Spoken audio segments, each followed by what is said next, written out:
हरे कृष्ण भक्तों, आज आप सभी सुन रहे हैं मार्गशीर्ष मास के अध्याय 6 को। आज की तिथि है 11 नवंबर और दिन है मंगलवार। आज के दिन सूर्योदय का समय रहेगा सुबह 6:17 पर और सूर्यास्त रहेगा 5:51 पर। चंद्रोदय का समय रहेगा रात के 11:46 पर। आज शुक्ल और शुभ योग बन रहे हैं।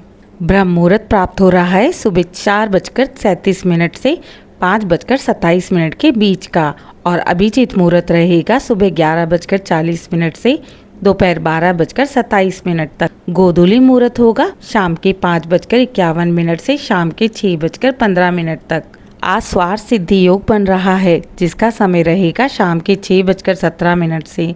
राहु काल का समय रहेगा दोपहर के 2:57 से दोपहर के 4:24 तक।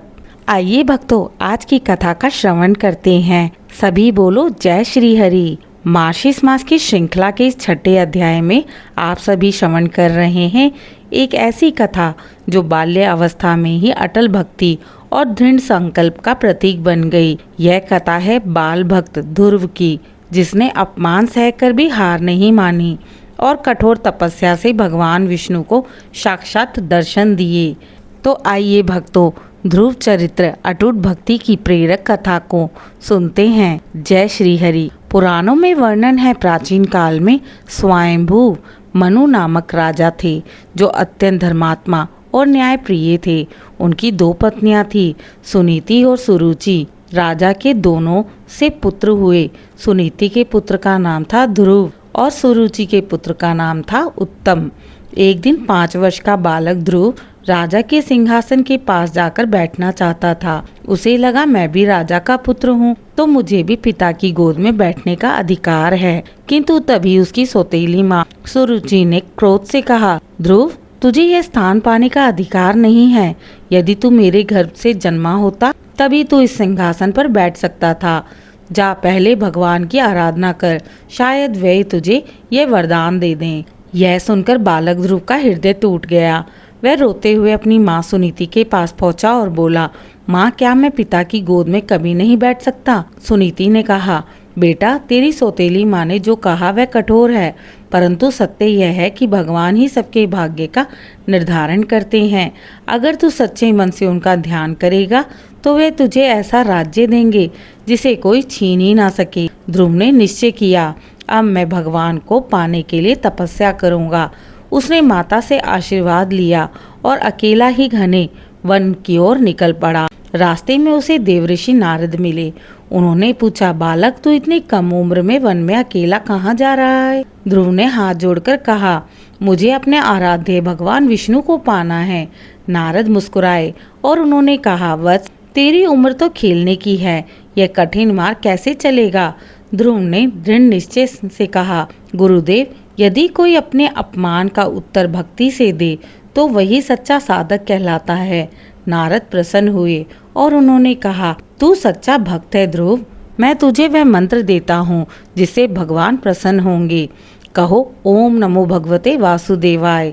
इस मंत्र का जाप करते हुए ध्यान करना। ध्रुव ने मधुवन में जाकर तपस्या की। पहले दिन केवल फल खाया, फिर केवल जल पीकर रहा और अंत में वायु पर ही जीवन बिताने लगा। उसका मन अब केवल भगवान विष्णु में स्थिर था। वह आंखें बंद करके बार बार जप करता, ओम नमो भगवते वासुदेवाय। 6 महीने की कठोर तपस्या के पश्चात पूरा ब्रह्मांड उसकी शक्ति से कांप उठा। देवता भी घबराने लगे और भगवान विष्णु से बोले, प्रभु यह बालक आपकी भक्ति से स्वयं ब्रह्मांड को स्थिर कर रहा है। भगवान विष्णु प्रकट हुए।